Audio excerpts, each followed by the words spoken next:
Baik, shalom, selamat pagi Bapak Ibu Saudara yang kasih Tuhan. Sungguh kita boleh kembali merasakan kasih Tuhan karena Tuhan begitu baik buat kita. Mari pada hari ini saya undang Bapak Ibu Saudara semua untuk mempersiapkan hati kita. Kita mau beribadah bersama, kita mau tinggikan nama Tuhan. Kita mau katakan sama Tuhan Yesus, biar segala pujian dan syukur kami mau naikkan hanya kepadamu Tuhan. Kami mau berterima kasih Tuhan. Haleluya Yesus Tuhan.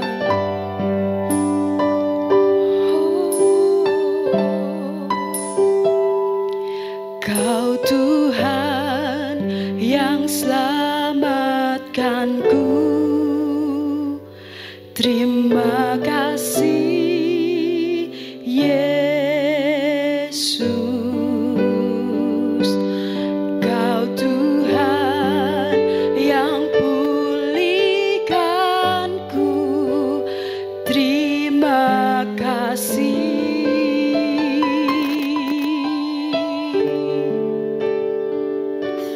Kau Tuhan yang sembuhkanku. Terima kasih Yesus. Kau Tuhan memberkatiku. Terima kasih.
Katakan pujian ini bersama.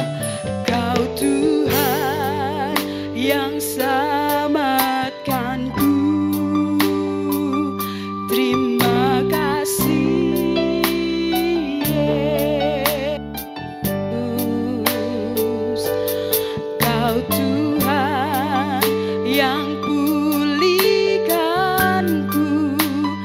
Terima kasih.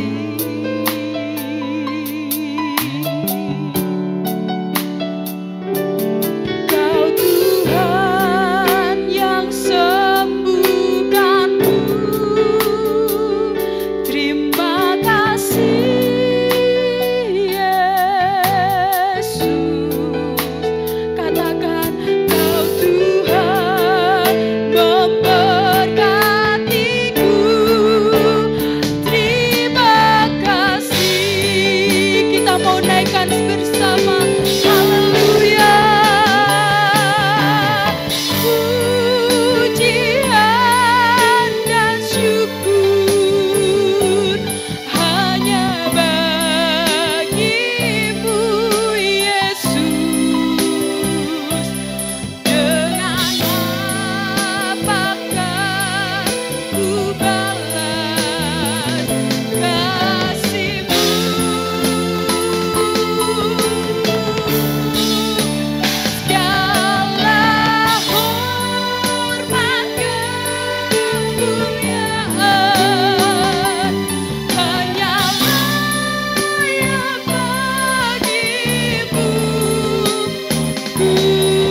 Tuhan, nyanyian pujian bagimu. Tuhan, pujian bagimu. Tuhan, namamu besar dan layak kami tinggikan. Nyanyian pujian bagimu. Tuhan, pujian bagimu. Tuhan, namamu besar dan layak kami puji. Nyanyian pujian bagimu. Tuhan, pujian bagimu. Tuhan, namamu besar dan layak dipuji. Katakan namamu besar, namamu besar dan layak dipuji.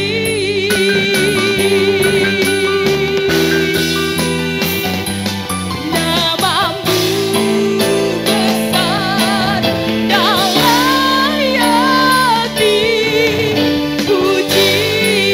Haleluya, berikan sorak-sorai bagi Tuhan. Haleluya, Yesus. Yes.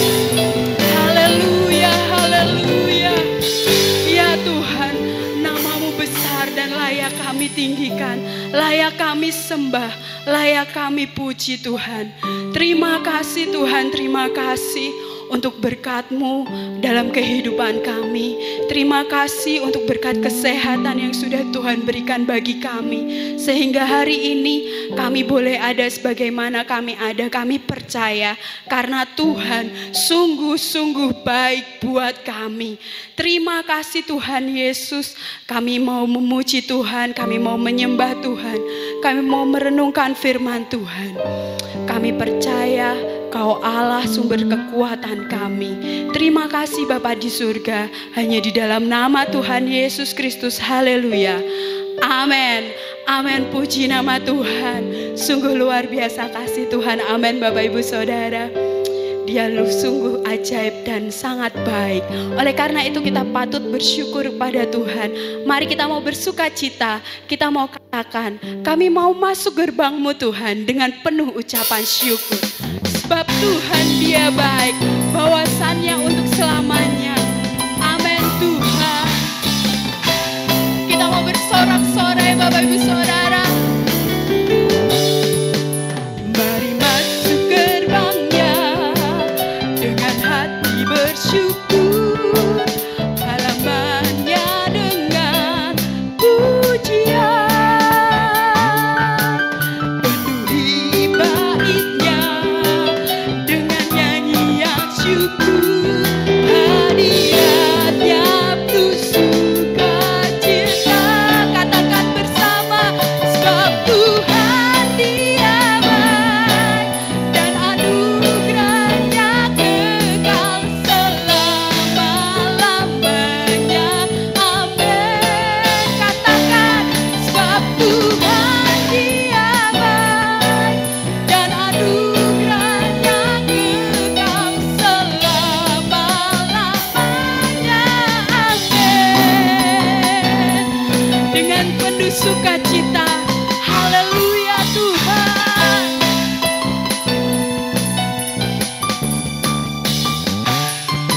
Mari masuk gerbangnya dengan hati bersyukur, halamannya dengan pujian. Penuhi baitnya dengan nyanyian syukur, hadirat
Dia ajaib, Dia luar biasa.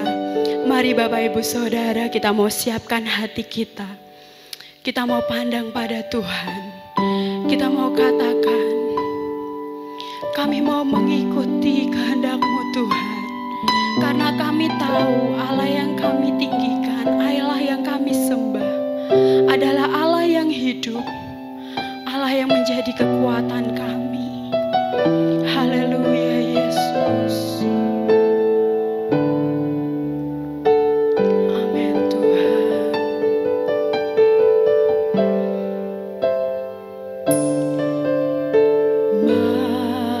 Mataku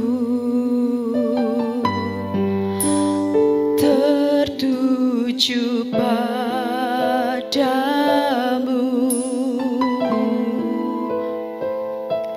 segenap hidupku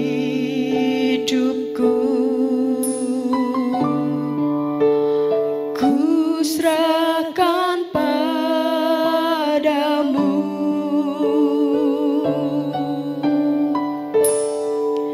Bimbing aku, amin Tuhan, masuk haleluya Yesus,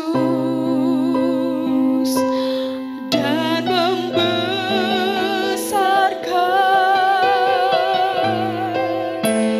kerajaan-Mu.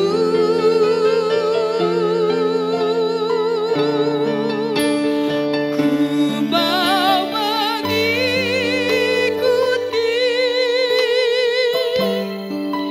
kehendak-Mu ya Bapa.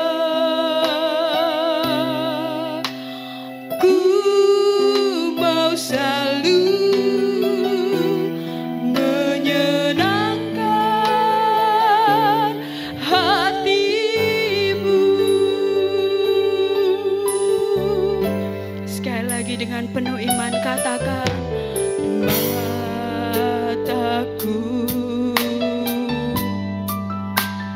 tertuju padamu,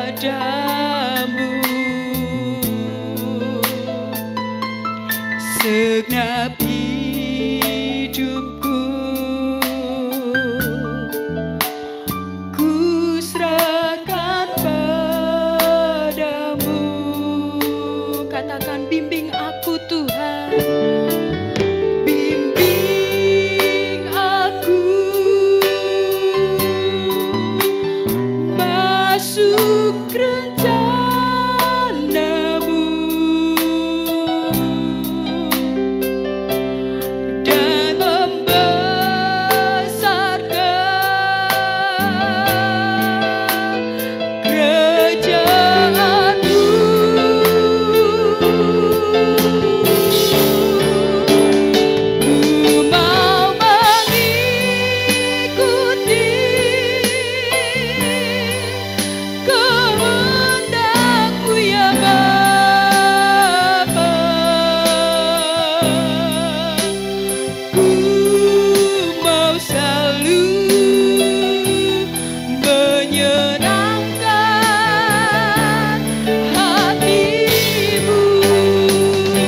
tundukkan kepala, kita akan berdoa bersama untuk menyambut kebenaran firman Tuhan.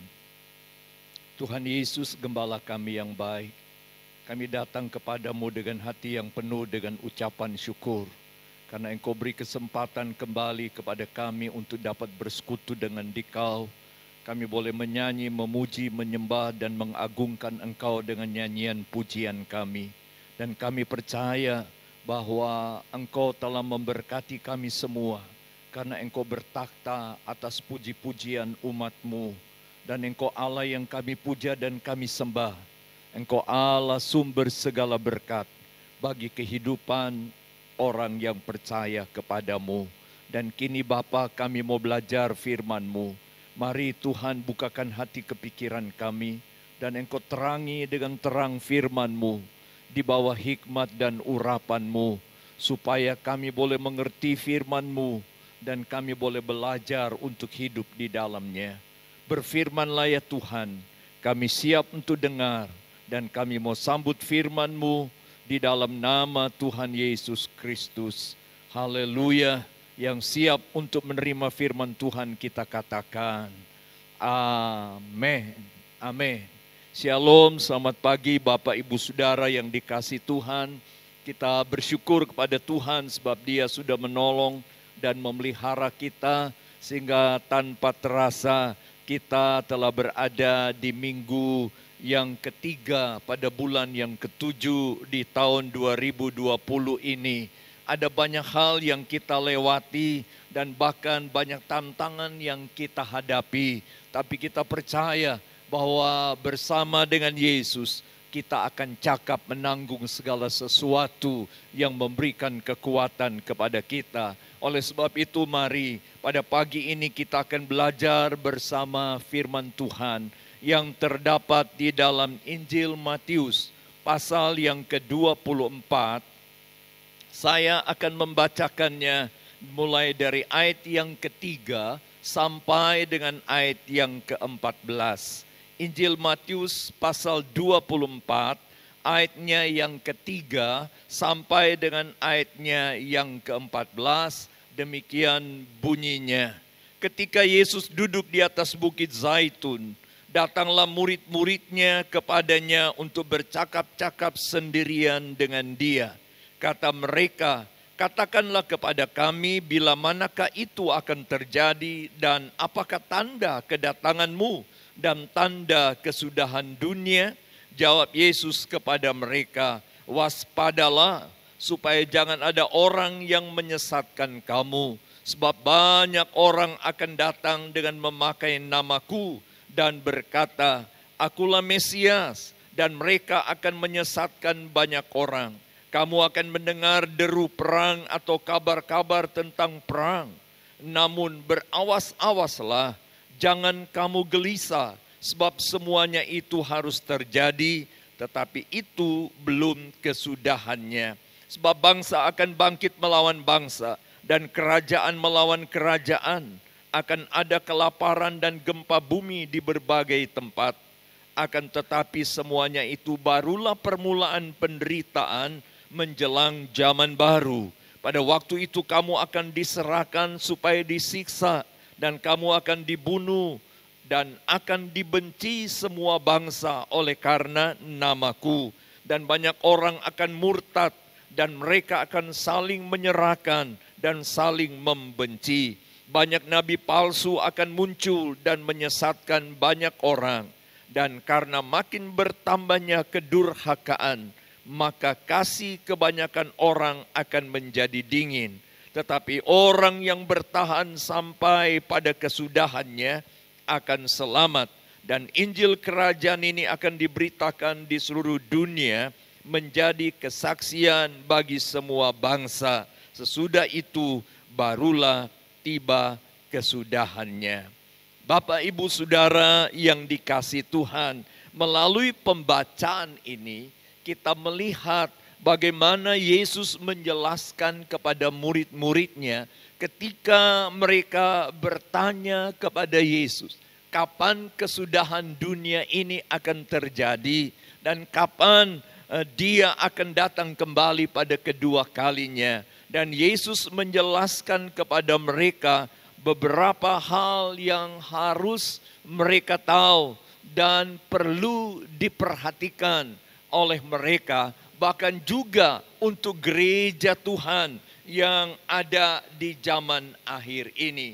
Oleh sebab itu, mari Bapak Ibu Saudara yang dikasihi Tuhan, kita akan belajar bersama dari apa yang kita baca ini, dan kita akan menentukan bagaimana sikap kita di dalam menghadapi tantangan zaman. Oleh sebab itu, tema kita pada pagi ini adalah sikap menghadapi tantangan zaman.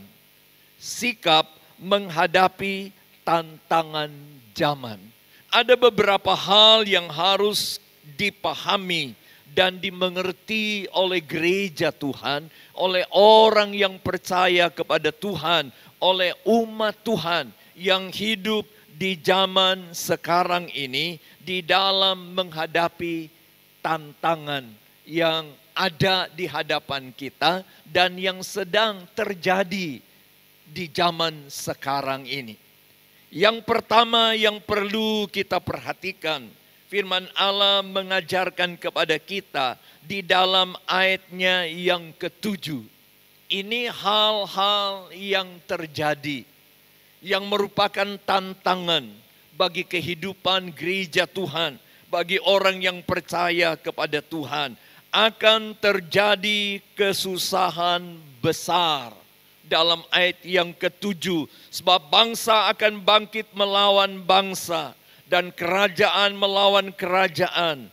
Akan ada kelaparan dan gempa bumi di berbagai tempat. Akan tetapi semuanya itu barulah permulaan penderitaan menjelang zaman baru. Akan terjadi kesusahan besar di atas muka bumi ini. Dan itu realita, itu kenyataan yang sedang terjadi pada saat ini. Ya, ada perang saudara, bangsa dengan bangsa, kerajaan dengan kerajaan, kata firman Tuhan. Akan ada kelaparan, gempa bumi, dan lain-lain sebagainya. Kita bisa melihat bencana alam terjadi akhir-akhir ini, khususnya di Sulawesi Barat yang masih hangat beritanya, menelan banyak korban dengan tanah longsor dan banjir yang begitu dahsyat. Tetapi firman Allah berkata itu baru permulaan.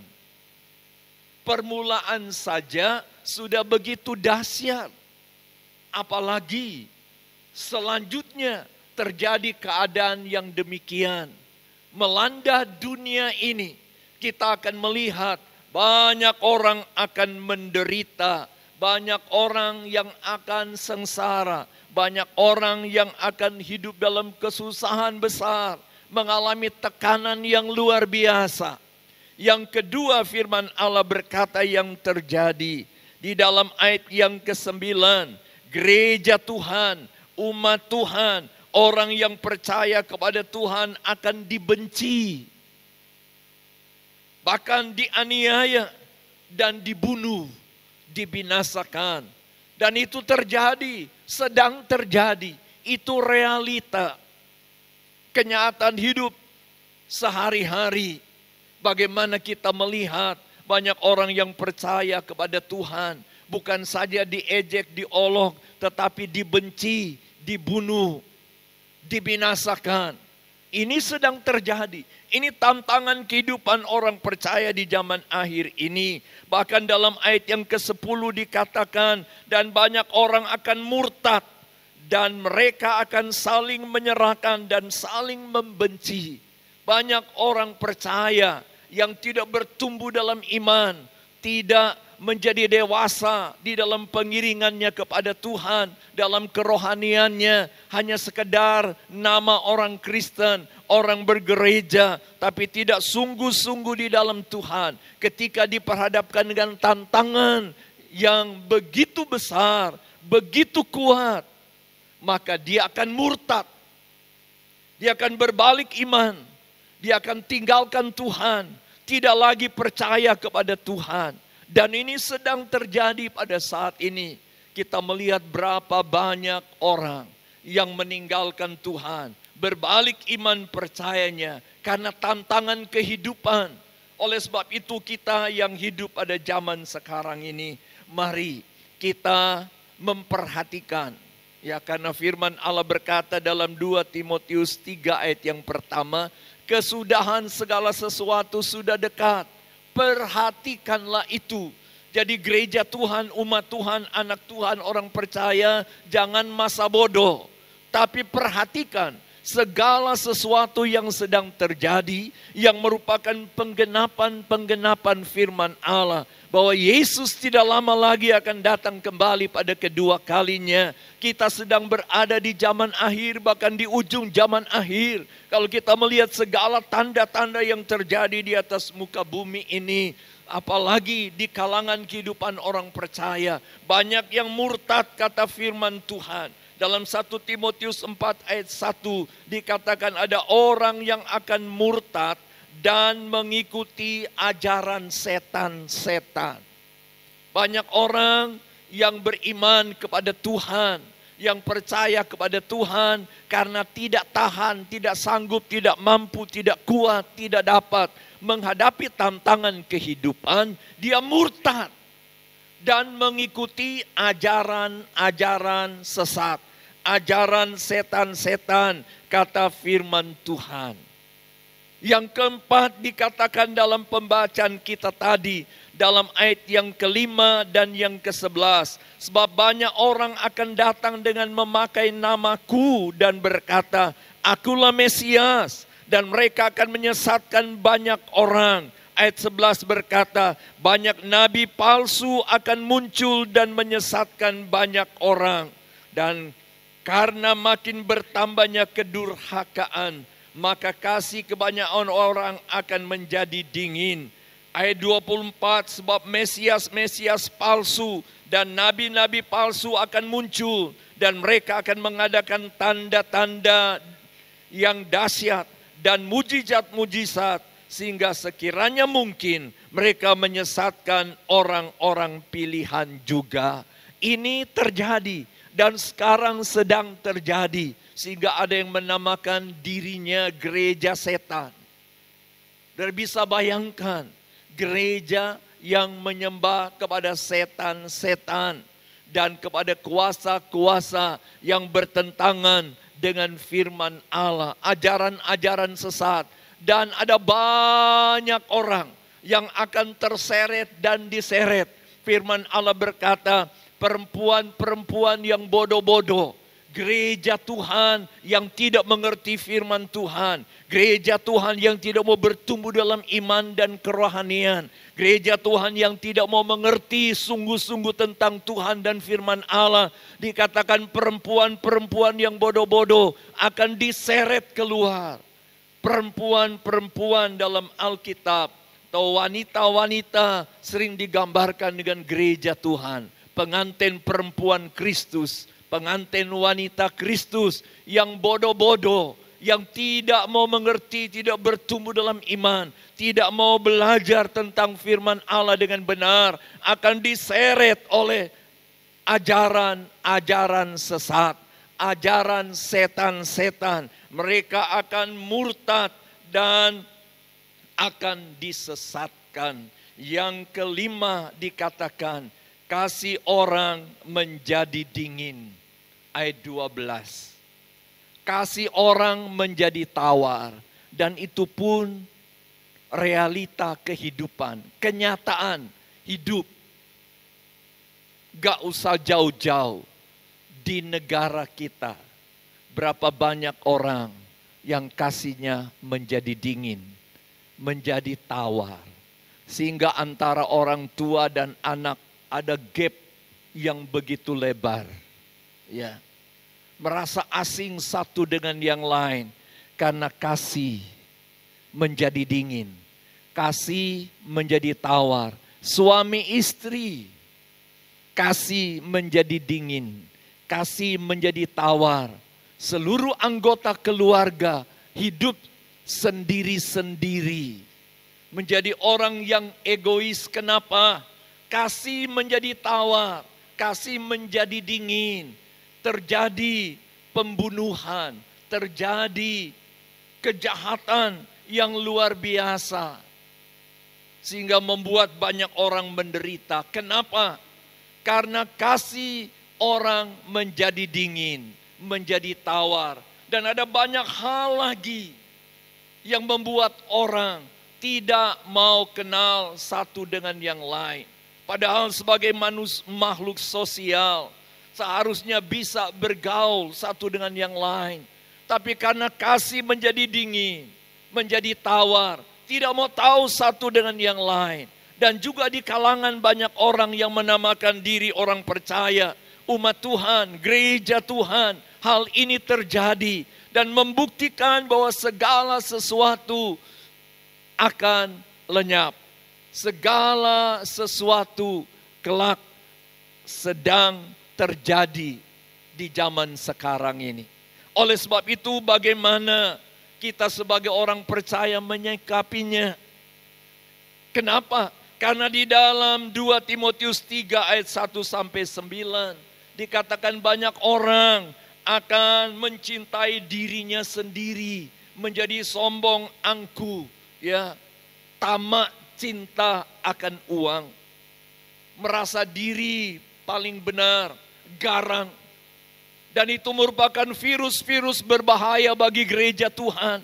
Kalau kita melihat di dalam 2 Timotius 3 ayat 1-9, kita melihat di sana kita temukan ada 25 virus yang berbahaya bagi kehidupan orang percaya di dalam hal kerohaniannya.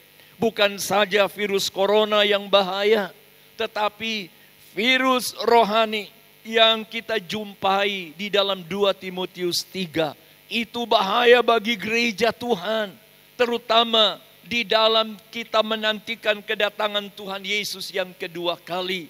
Kalau kita tidak bisa merawat iman dan kerohanian kita, kita akan binasa untuk selama-lamanya. Kita akan terseret ke dalamnya. Oleh sebab itu, mari kita sebagai orang yang percaya kepada Tuhan, tentukan sikap yang jelas, tentukan sikap yang pasti sebagai orang percaya dalam kita menghadapi tantangan zaman. Caranya bagaimana?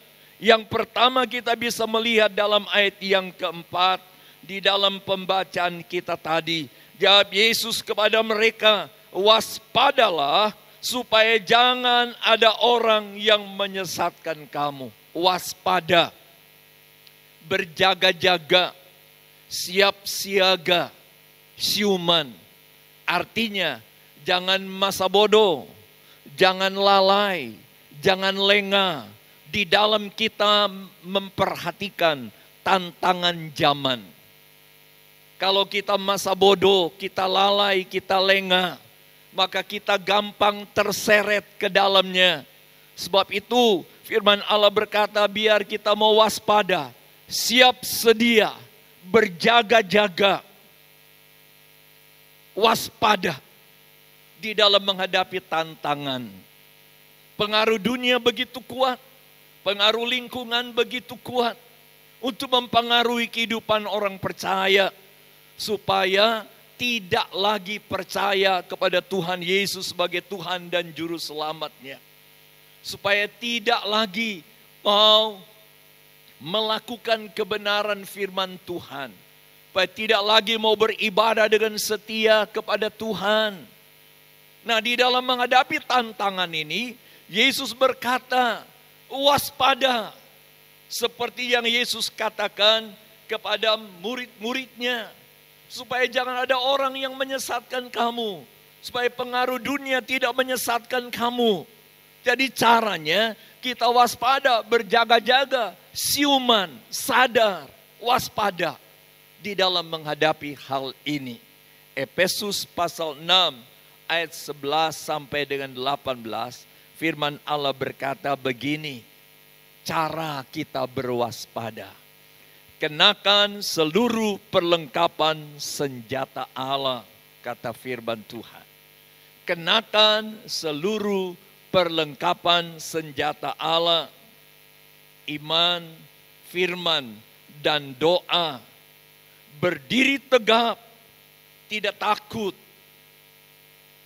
berani menghadapi kenyataan dan tantangan kehidupan.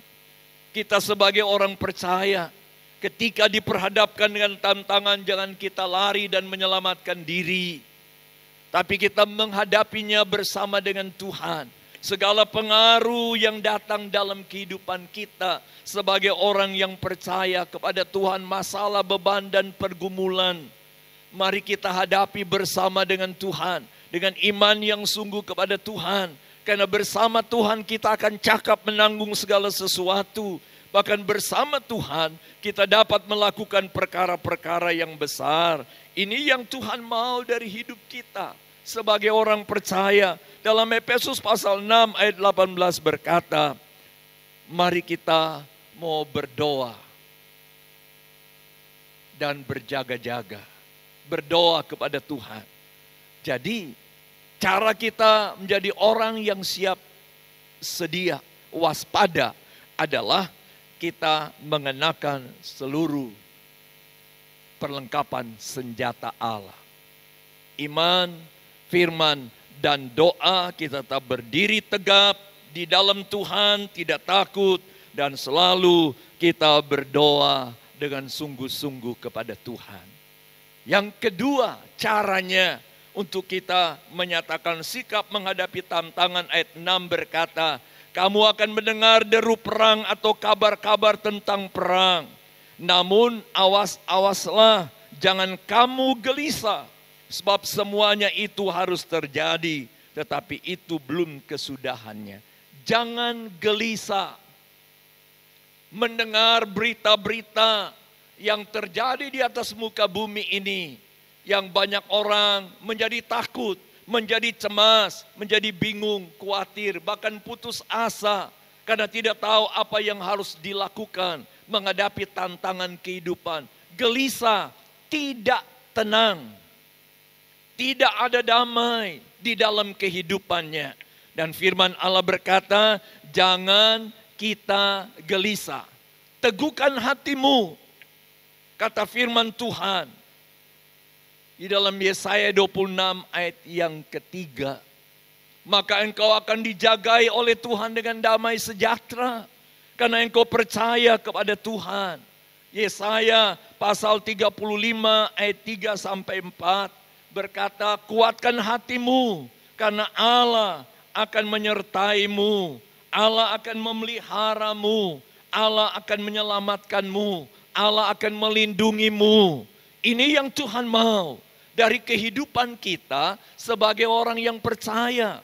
Dalam menghadapi tantangan zaman seperti yang kita baca dalam Injil Matius. Pasalnya yang ke-24. Ayat yang ketiga sampai dengan ayatnya yang ke-14. Kalau kita tidak mau teguh hati kita, kita terus gelisah, maka kita tidak akan berdaya menghadapi tantangan dan kita akan terseret ke dalamnya, maka kita akan hanyut bersama dengan segala problema kehidupan yang terjadi di atas muka bumi, terutama di zaman akhir ini. Tuhan tidak mau kita seperti itu. Tapi Tuhan mau, mari kita mau tetap kuat di dalam Tuhan. Efesus pasal 6 ayat 10 berkata, hendaklah kamu menjadi kuat di dalam kekuatan kuasanya. Di dalam terjemahan lama dikatakan, hendaklah kamu perwira dan perkasa di dalam Tuhan. Ini sikap orang percaya di dalam menghadapi tantangan zaman, supaya dia tidak terseret, terbawa arus. Dan dia boleh tetap kuat, teguh di dalam Tuhan. Sehingga apabila Tuhan Yesus datang kembali pada kedua kalinya, kesudahan segala sesuatu itu terjadi. Yesus datang kembali pada kedua kalinya, maka kita akan bersama dengan Tuhan. Dan yang terakhir, firman Allah berkata, mari kita mau bertahan sampai ke akhir. Setia sampai ke akhir. di dalam ayat yang ke-13. Tapi orang yang bertahan sampai pada kesudahannya akan selamat. Jadi ada 3 hal yang perlu kita perhatikan. Sikap kita menghadapi tantangan zaman. Kita harus waspada, siap siaga, berjaga-jaga, siuman, sadar. Dan yang kedua, jangan kita gelisah, jangan goyah hati kita, tapi tetap teguh hati kita, supaya kita tetap tenang, ada damai sejahtera, tidak hidup dalam ketakutan, kebingungan, dan kekhawatiran. Yang ketiga, kita mau tetap kuat di dalam Tuhan, dan tetap setia kepada Tuhan sampai akhir kehidupan kita. Sebab apabila Dia datang kembali pada kedua kalinya, dunia ini binasa, dibinasakan, hancur. Kata firman Tuhan, digulung seperti kertas, dibakar dan menjadi cair. Semua anasir yang ada di dalamnya. Tapi orang yang percaya kepada Tuhan, diselamatkan oleh Tuhan, dan menerima upah di dalam kerajaan Tuhan. Karena firman Allah berkata, orang yang tetap bertahan sampai ke akhir diselamatkan, dan mereka akan menerima upahnya. Sebab itu Ibrani pasal 10 ayat 35 sampai dengan 38. Jangan melepaskan kepercayaanmu, karena ada upah yang besar menantimu.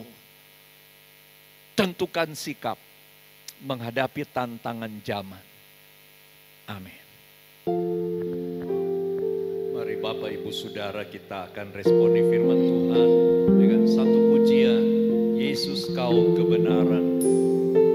Dengan firman kita nyatakan kepada Tuhan melalui pujian ini.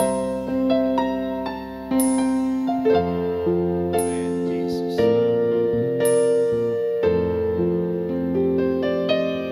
Yesus Kau kebenaran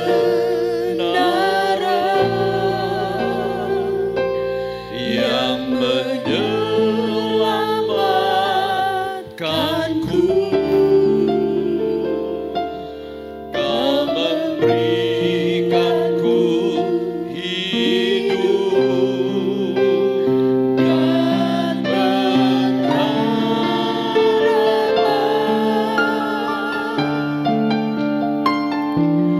Ku ikut kehendak-Mu.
kasih Bapa.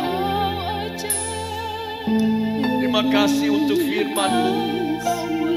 Mampukan kami untuk hidup di dalamnya seperti yang Tuhan mau, supaya iman kami tidak menjadi sia-sia, pengiringan kami tidak menjadi sia-sia, tapi kami boleh berjumpa Engkau nanti apabila Engkau datang kembali pada kedua kalinya, dan kami boleh masuk di dalam kerajaan-Mu yang Tuhan sudah sediakan bagi kami yang mau setia kepadamu. Terima kasih Tuhan, mampukan kami dengan kuat kuasa-Mu, supaya kami Tuhan tetap teguh dalam iman, dan kami tidak menukarkan Engkau dengan segala sesuatu yang disodorkan oleh dunia. Kami tidak terpengaruh dengan ajaran-ajaran yang menyesatkan, tapi kami boleh berdiri teguh dalam iman, hanya percaya kepadamu saja, dan mau berbuat bakti hanya kepadamu. Terima kasih Tuhan. Jadikan firman-Mu cermin dan pedoman hidup kami dalam kami menghadapi tantangan zaman ini. Kau berkati jemaat-Mu, seberapa banyak yang mendengarkan firman Tuhan. Biar mereka boleh tetap setia kepadamu Tuhan. Engkau memberkati dalam setiap masalah dan pergumulan.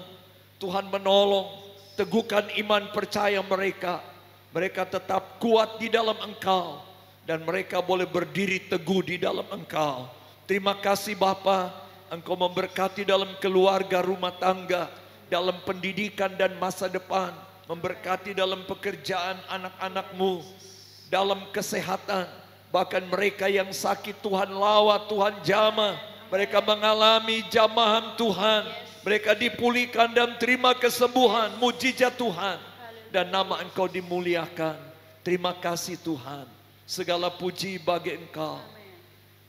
Kalau umat-Mu Tuhan akan membawa persembahan mereka, kerinduan hati mereka di hadapan-Mu, Tuhan sucikan semuanya, dan Tuhan akan memberkati kehidupan mereka. Berkati yang sudah melayani pekerjaan-Mu pada pagi ini, Tuhan terus pakai bagi kemuliaan Tuhan, untuk jadi berkat bagi banyak orang. Terima kasih Bapa. Segala puji hormat kemuliaan hanya bagi Engkau. Kalau kami akan berpisah satu dengan yang lain dalam ibadah ini, mari Tuhan akan memberkati dan menyertai umat-Mu. Sebab itu Bapak Ibu Saudara yang dikasih oleh Tuhan, terimalah berkat dan anugerah serta kasih dan rahmat daripada Allah Bapa, damai sejahtera, cinta kasih Tuhan Yesus Kristus di dalam persekutuan Roh-Nya yang kudus, menyertai, memimpin dan menolong, bahkan terus menerangi jalan-jalan hidupmu dengan terang dan sinar kemuliaan-Nya, mulai sekarang ini sampai Maranatha, Tuhan Yesus datang kembali pada kedua kalinya. Haleluya. Yang percaya dan diberkati Tuhan, dengan iman kita katakan amin. Amin. Puji Tuhan. Bapak Ibu Saudara, Tuhan memberkati. Sampai jumpa di dalam acara yang akan datang. Amin.